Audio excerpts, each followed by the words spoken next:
One plan can quietly save you hundreds this year, and another can quietly drain it when you're not looking. If HMO, PPO, and HDHP feel like alphabet soup, breathe. In the next few minutes, you'll know which plan fits your life, how to avoid surprise bills, and whether that HSA everyone mentions is your secret money liver. No jargon, no lectures, just clarity you can use today. Here's the plan. We'll translate HMO, PPO, and HDHP into everyday English. We'll follow the money, premiums, deductibles, the difference between Copay and Coinsurance, and what out-of-pocket max really saves you from. Then we'll unpack the HSA so you see when it's worth it. After that, a quick decision guide in plain prose, 2 real-world scenarios, single light usage versus family specialists, and the common traps that cause nasty bills. We'll wrap with a clean call to action and a teaser for the next episode on HSA versus FSA. Start with what these plans actually change in your day. HMO, Health Maintenance Organization, usually has the lowest monthly premium. You choose a primary care doctor who coordinates your care. Want a specialist? Often you'll need a referral. The network is narrower. Out of network is typically a no-go unless it's an emergency. In real life, HMO shines when your doctors and clinics live under one system, and you're fine with a bit of structure. It feels organized, predictable, and wallet-friendly if you stay inside the lines. PPO, Preferred Provider Organization, costs more each month but buys flexibility. No referrals for specialists, a broader network, and some out-of-network coverage at higher cost and with more paperwork. Day to day, PPO is the fast lane. You call the specialist and go. If you travel, juggle different clinics, or your favorite doctor isn't in a tight HMO network, PPO can reduce friction and save your time, which, let's be honest, is also money. HDHP, High Deductible Health Plan, pairs a lower monthly premium with a higher deductible, which is what you pay before insurance starts sharing costs. Early in the year, bills can feel spiky until you meet that deductible. But HDHPs unlock the HSA Health Savings Account, which can tilt the math via tax savings. Think of an HDHP as lower monthly, more upfront responsibility, potentially better total year result if your usage is modest and you use the HSA.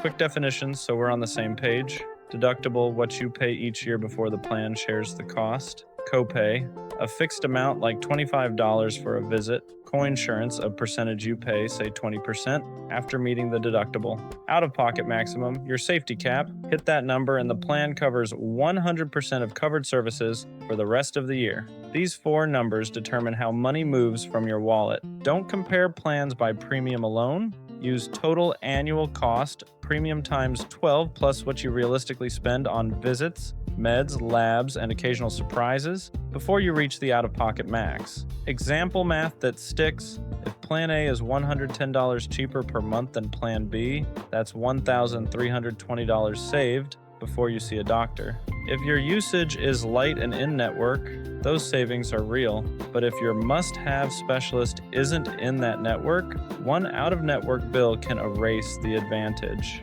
Flip side, an HDHP might be $30 to $60 per month cheaper than an HMO. Over a year, that's $360 to $720 saved, plus HSA tax benefits. Just keep a small cushion for January and February, so the early costs don't stress you out. Let's talk HSA, the feature that makes numbers people smile. The HSA is triple tax advantaged. Contributions lower your taxable income. If invested, growth is tax-free, and qualified medical spending is tax-free on withdrawal. If you're in the 22% bracket and contribute $2,500, that's roughly $550 you don't pay in taxes. The money rolls over year to year. No use it or lose it. It's portable. You keep it if you change jobs. The catch: HSAs only work with HSA-eligible HDHPS. If the plan isn't labeled HSA eligible, no HSA this year. Many people treat HSA like a long-term health fund. Pay small costs out of pocket, let the HSA grow, and use it later for bigger bills or even Medicare premiums. When does each plan win or lose? HMO wins when your care is inside one strong network, you're okay with referrals, and you want the lowest monthly cost with predictable flow. It loses if key providers sit outside the network or you want faster specialist access. PPO wins when flexibility matters, multiple specialists, second opinions, mixed systems, or frequent travel. It loses if you pay for flexibility but barely use it. HDHP wins when you're generally healthy, you can shoulder early year costs, and you'll use the HSA. It loses if frequent care will push you quickly through the deductible and you won't take advantage of the HSA.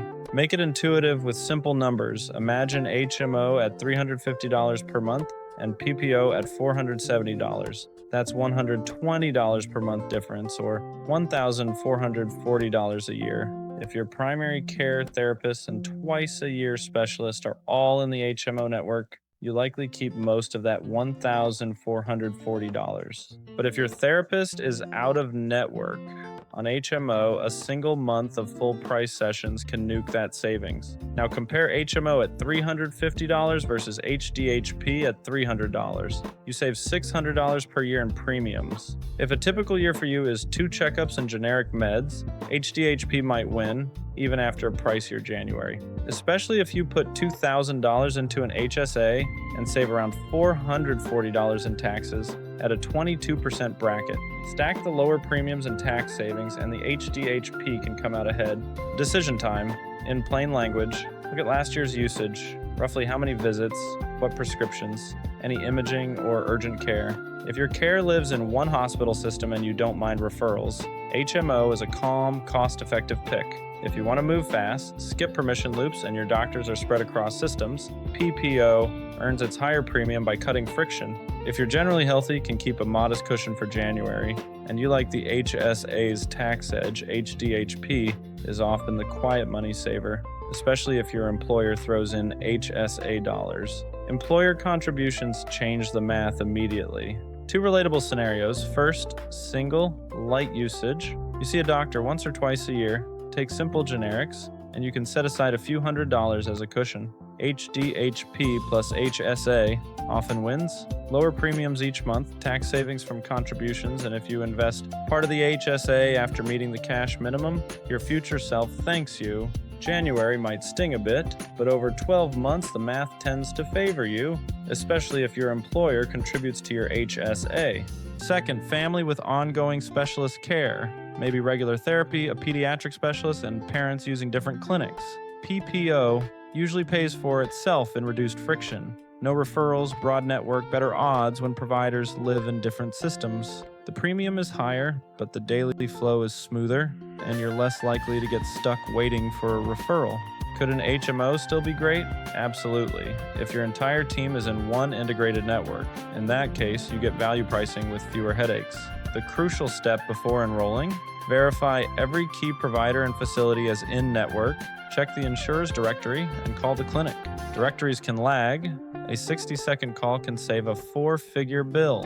Now the traps that cause "how is this bill so high?" moments. Trap 1. Choosing by premium alone and ignoring deductible and realistic usage. Trap 2. Assuming your doctor is in network.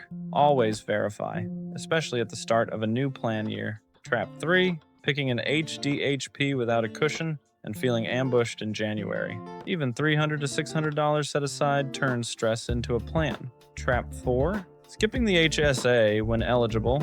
If there's employer money, or you're in a decent tax bracket, that's a lot to leave on the table. Trap 5. Not knowing your out-of-pocket maximum. That number is your worst-case ceiling. Knowing it is financial peace of mind. Mindset matters. HMO offers control through structure and lower monthly cost when you fit the network. PPO offers control through flexibility. Pay more now, move faster later.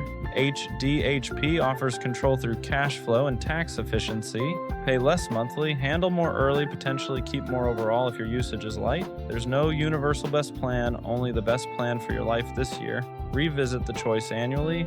Your needs can change. Before we wrap, one more clarity pass on HSA, because it's that useful. If your plan is HSA eligible, you can open and contribute. Contributions reduce taxable income, invested growth can be tax-free, and qualified medical spending is tax-free. Funds roll over and are portable. Many people keep receipts and reimburse themselves later, letting the HSA grow. Just match the strategy to your cash comfort. HSAs shine when paired with a calm approach to early year expenses.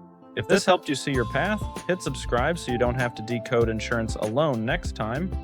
In the next video, we'll break down HSA versus FSA in plain English with quick math you can copy, so more of your paycheck stays with you and fewer bills surprise you. Drop a comment with HMO, PPO, NUMT, or HDHP plus your situation, single family travel specialists, and I'll reply with a quick tip tailored to you.